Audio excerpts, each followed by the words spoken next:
Hello students, this is Sakshi Vaishnavi and welcome to Magnet Brains, जहां आपको मिलेंगे 4 to 12 क्लास तक के सारे सब्जेक्ट्स के वीडियोस बिल्कुल free of cost. So students, हमने हमारी लास्ट क्लास में क्या देखा था? लास्ट क्लास में देखा था कि लॉ ऑफ डिमांड क्या होता है। अब हम देखते हैं कि reasons for law of demand क्या होता है, किन रीजंस के कारण, किन कारणों के कारण लॉ ऑफ डिमांड अप्लाई होता है, लॉ ऑफ डिमांड सही होता है। लॉ ऑफ डिमांड क्या होता है? जल्दी से एक छोटा सा recap. Inverse relationship between price and quantity demanded.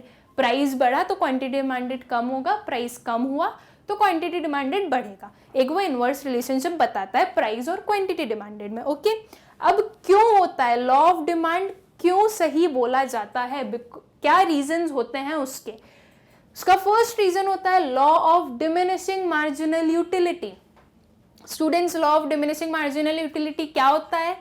Law of diminishing marginal utility, जैसे जैसे आपका कंजम्पशन बढ़ेगा, आपका कंजम्पशन बढ़ेगा, उससे जो आपको सेटिस्फैक्शन मिलेगा वो कम हो जाएगा। राइट? कंजम्पशन बढ़ा तो सेटिस्फैक्शन कम हो जाएगा, सेटिस्फैक्शन कम होगा तो आप क्या करेंगे? कंजम्पशन कम कर देंगे, क्योंकि अब आपको उतना सेटिस्फैक्शन मिल ही नहीं रहा है तो आप कंजम्पशन उसका कम कर देंगे। ठीक, तो वो हमारी लॉ ऑफ डिमांड को कैसे सही प्रूव करता है?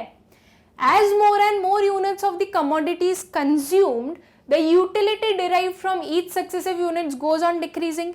जैसे किसी भी एक कमोडिटी की जो यूनिट्स है वो आप बढ़ाते जाएंगे, कंजम्पशन आप उसका बढ़ाते जाएंगे, तो उससे जो आपको यूटिलिटी मिलेगी, जो आपको सेटिस्फैक्शन मिलेगा वो कम होता जाएगा। ठीक, consumer gets more satisfaction, he will pay more. अगर एक कंज्यूमर को ज्यादा सेटिस्फैक्शन मिल रहा है तो वो उसके लिए ज्यादा पे करेगा। ऑब्वियसली अगर एक कोई भी प्रोडक्ट है, अगर एक ड्रेस है, उसको परचेज करके आपको बहुत सेटिस्फैक्शन मिल रहा है तो आप उसके लिए ज्यादा पे करने के लिए भी रेडी होंगे, क्योंकि उसको परचेज करके आपको सेटिस्फैक्शन बहुत मिल रहा है। सो अगर आपका सेटिस्फैक्शन आपको ज्यादा मिल रहा है तो आप उसके लिए ज्यादा पे करेंगे। Okay, as a result consumer will not be prepared to pay same price of additional units of the commodity.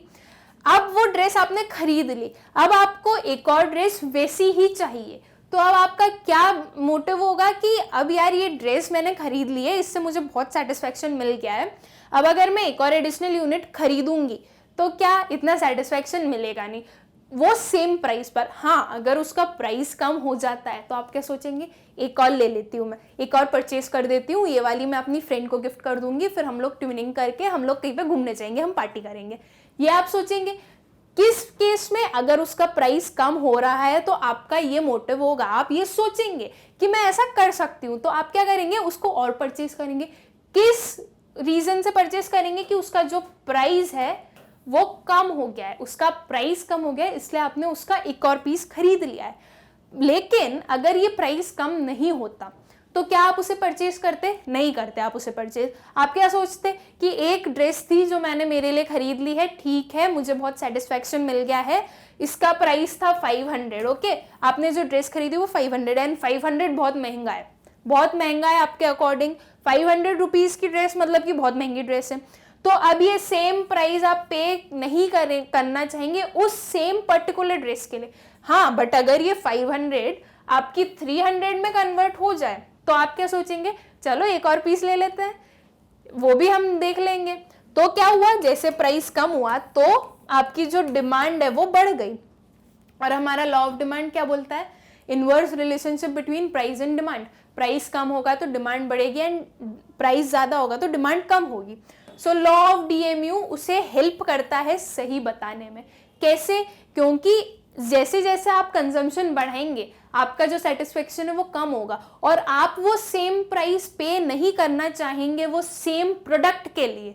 अभी आपने कोई सी आइसक्रीम खाई है जो कि 50 रुपीज की है, ओके, वो 50 रुपीज की, उसको आपको कंज्यूम करके बहुत सेटिस्फेक्शन मिला, आपने सोचा आपको एक और आइसक्रीम खानी है, तो आपने 50 रुपीज की थी फिर भी आपने एक और यूनिट खा ली, तो एक और 50 रुपीज की आपने वही आइसक्रीम, सेम आइसक्रीम खा ली। अब क्या हुआ? आपने 2 आइसक्रीम्स खा ली है, सेम आइसक्रीम, तो अब अगर आप थर्ड यूनिट उसकी कंज्यूम करने जाएंगे तो क्या होगा, आपका सेटिस्फेक्शन लेवल थोड़ा कम होगा। आप सोचेंगे यार मैंने 2 तो खा लिए, इस 50 रुपीज़ को मैं और कहीं और किसी चीज़ के कंजम्पशन में लगा देता हूँ, ताकि अभी आइसक्रीम तो हो गई, इससे तो मुझे सेटिस्फेक्शन मिल गया, अब मैं और खाऊंगा तो मुझे इतना तो मज़ा आएगा नहीं, मैं और कोई सी आइसक्रीम ट्राई कर लेता हूँ, ये वाली आइसक्रीम नहीं करता हूँ, कोई सा दूसरा फ्लेवर पे आप चले गए। तो क्या हुआ, इस सेम प्राइस पर, ये सेम 50 रुपीज़ पर जो आपकी डिमांड थी वो कम हो गई है।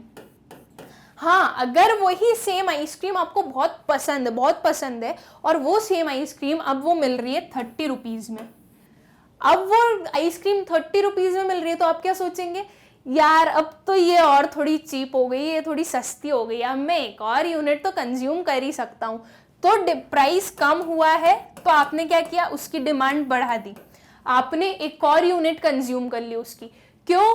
क्योंकि उसका प्राइस कम हो गया है, इसलिए आपने उसकी डिमांड बढ़ा दी। सो ये लॉ ऑफ डीएमयू बता रहा है कि यहाँ तक आपने खाई, आपका सेटिस्फेक्शन बहुत मिल गया, तो अब आप वो सेम प्राइस नहीं पे करना चाहते उस सेम पर्टिकुलर गुड के लिए। हाँ, अगर उसका प्राइस कम हुआ तो आपकी डिमांड बढ़ गई। ओके, सो ये था एक इनवर्स रिलेशनशिप बता रहा है हमारी प्राइस और क्वांटिटी डिमांडेड में। So because of law of diminishing marginal utility हमारा लॉ ऑफ डिमांड सही प्रूव होता है। Okay, now substitution effect. Substitution effect कैसे रीजन हो सकता है हमारे लॉ ऑफ डिमांड के लिए? refers to substituting one commodity in place of other when it becomes relatively cheaper। किसी भी एक कमोडिटी को सब्स्टिट्यूट करना एक दूसरी कमोडिटी से जब वो चीप हो जाती है, रिलेटिवली चीप हो जाती है। लाइक फॉर एग्जाम्पल हम टी एंड कॉफी का ही लेते हैं।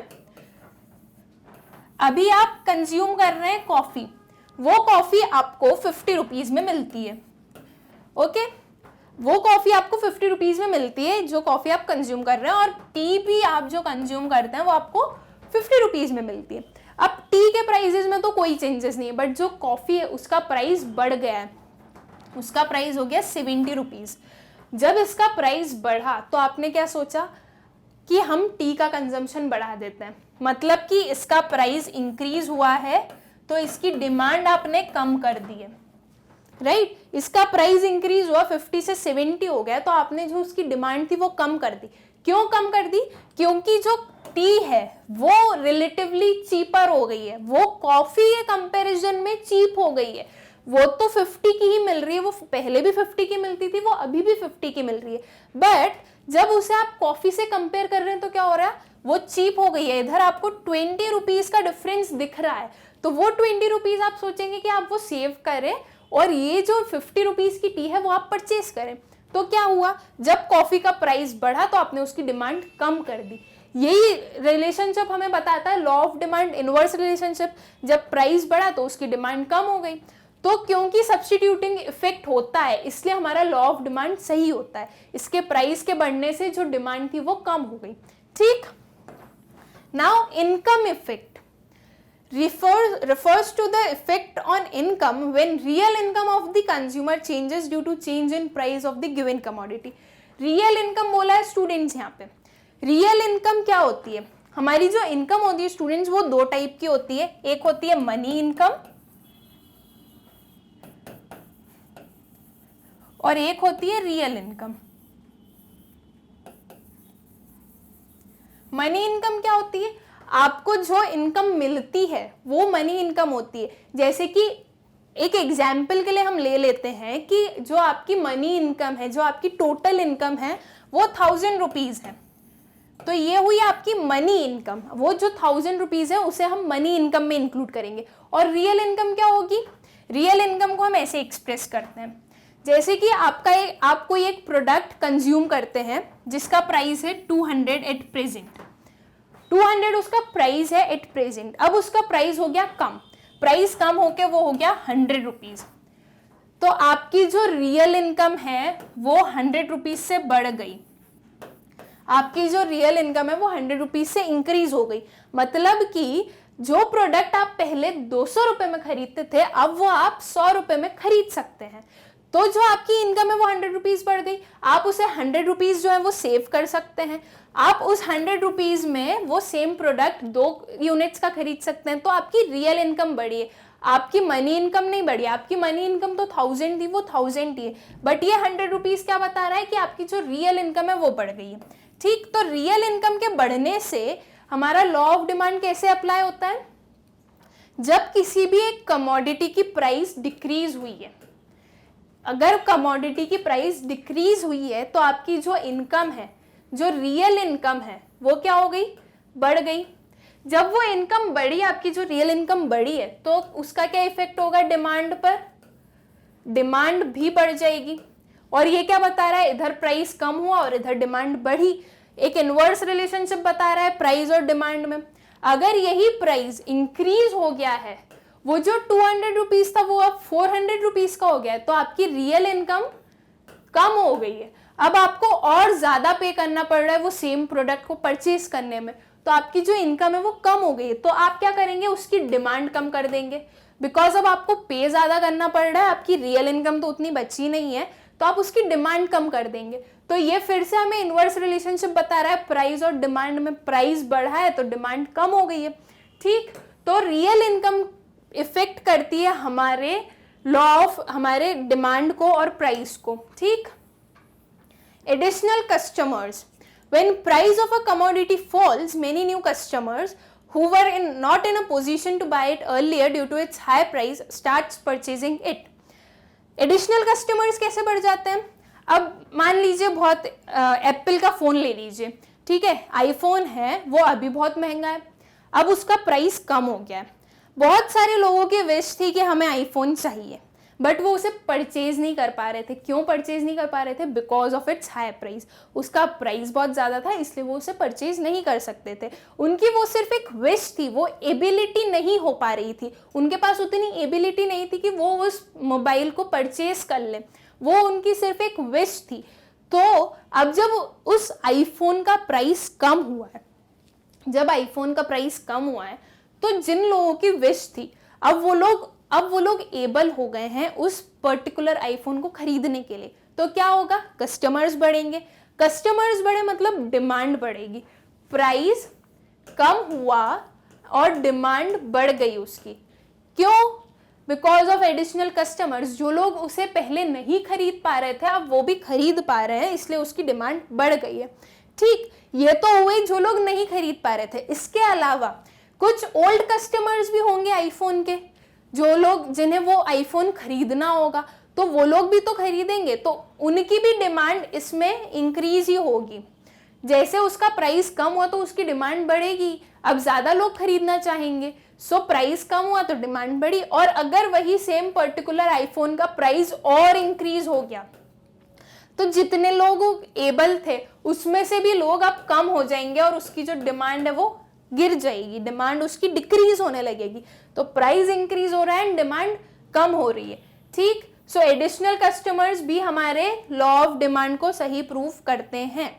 Okay, different uses, some commodities like milk, electricity etcetera have several uses. When price of such a good increases, its uses gets restricted to most important purpose and vice versa. Different uses होते हैं students बहुत सारे products के, जैसे कि milk है, electricity है। Electricity बहुत सारी जगहों पे काम आती है। इलेक्ट्रिसिटी हमारे हाउस होल्ड वर्क में काम आएगी, इलेक्ट्रिसिटी फैक्ट्रीज में काम आती है, इलेक्ट्रिसिटी डिफरेंट यूजेस में काम आती है। तो अगर किसी चीज़ का प्राइस बढ़ गया है तो जो उसके यूजेस हैं हम उसे कम कर देंगे। जैसे कि मिल्क है, मिल्क के बहुत सारे यूजेस होते हैं। मिल्क हमें टी बनाने में काम आएगा, मिल्क कॉफी में काम आएगा, मिल्क एज ए मिल्क भी यूज होता है। ओके, टी हो गया, कॉफी हो गई, butter, curd, dash dash dash, बहुत सारे मिल्क के बहुत सारे यूजेस होते हैं। मिल्क बहुत सारी जगहों पे काम आता है। तो अगर स्टूडेंट्स मिल्क का प्राइस बढ़ गया, अगर मिल्क का प्राइस इंक्रीज हो गया, तो क्या होगा? आप जो उसके यूजेस हैं वो कम कर देंगे। अब आप सोचेंगे कर्ड की नीड नहीं है, बटर की नीड नहीं है, कॉफी की भी नीड नहीं है, टी काफी है, टी और कॉफी एक ही जैसे हैं, सो सिर्फ हम टी से काम चला लेंगे। सो टी और मिल्क का यूज करेंगे। तो प्राइस बढ़ने से क्या हुआ? उसकी जो डिमांड थी वो डिक्रीज हो गई, बिकॉज उसका प्राइस बढ़ गया। अगर ये प्राइस कम हो जाता अगर ये प्राइस कम होता तो क्या होता, हम टी के रूप में भी उसे यूज करते हैं, कॉफी में भी यूज करते हैं, बटर में भी, कर्ड में भी, और शायद इधर स्वीट्स भी बनाने लगते। तो क्या हुआ, ये जो मिल्क है उसकी प्राइस कम हुई, डिमांड इंक्रीज हो गई, उसकी डिमांड इंक्रीज हो गई है प्राइस के कम होने के साथ में। डिमांड कैसे इंक्रीज हुई, जब हम डिफरेंट यूजेस में यूज करेंगे उसको तो हमें और ज्यादा मिल्क चाहिए होगा। पहले हो सकता है हम 1 लीटर यूज कर रहे हैं, अब क्योंकि उसका प्राइस कम हो गया तो आपने कितने परचेज कर लिया, 2 लीटर्स परचेज कर लिए, तो ये डिमांड बढ़ी प्राइस कम होने के साथ में। तो क्योंकि बहुत सारे गुड्स ऐसे होते हैं जिनके डिफरेंट यूजेस होते हैं, तो वो इफेक्ट करते हैं हमारे डिमांड को। अगर उनका प्राइस कम होता है तो उनकी डिमांड बढ़ जाती है, और प्राइस अगर ज़्यादा होता है तो उनकी डिमांड कम हो जाती है। सो ये एक हमें इन्वर्स रिलेशनशिप बताता है between price and quantity demanded. ठीक, ये थे कुछ रीजंस जिनके कारण हमारा लॉ ऑफ डिमांड ऑपरेट होता है। इनके कारण हमारा लॉ ऑफ डिमांड ऑपरेट होता है। ये जो 5 रीजंस हमने पढ़े उनके कारण हमारा जो लॉ ऑफ डिमांड है वो सही होता है, वो हमें इन्वर्स रिलेशनशिप बताता है प्राइस में और क्वांटिटी डिमांडेड में। ओके, हम नेक्स्ट हमारे सेशन में पढ़ेंगे ये exceptions to law of demand. क्या एक्सेप्शंस होते हैं कि इन चीज़ों पे हमारा लॉ ऑफ डिमांड नहीं ऑपरेट कर सकता, वो एक्सेप्शंस हम पढ़ेंगे हमारे नेक्स्ट सेशन में। और इस वीडियो के नोट्स की लिंक आपको डिस्क्रिप्शन में मिलेगी, आप लोग जाके चेक कर सकते हैं। Thank you.